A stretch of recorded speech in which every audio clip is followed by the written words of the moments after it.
Cette animation explique comment les inhibiteurs de dégradation de la dopamine, tels que l'IMAO, améliorent la transmission dopaminergique chez un sujet parkinsonien. Voici une synapse dopaminergique qui n'a pas dégénéré et surfonctionne pour compenser celles qui ont dégénéré. Lorsqu'on prend un médicament par voie orale, celui-ci se retrouve dans le sang et notamment dans les capillaires cérébraux. Si le médicament traverse la paroi de ces capillaires, ce qui est le cas pour tous les médicaments qui ont un effet sur le cerveau, il envahit l'espace entre les neurones et notamment les fentes synaptiques proches. Les inhibiteurs de la MAO ou de la COMT ne se fixent pas sur les récepteurs de la dopamine qui ne les reconnaissent pas.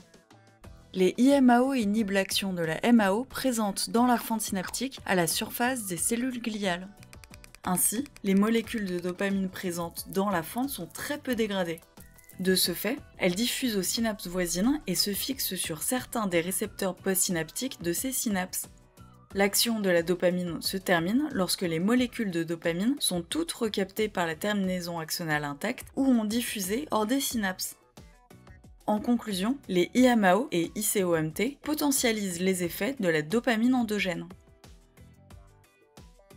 Notez que les différentes étapes présentées dans cette vidéo se font au même moment.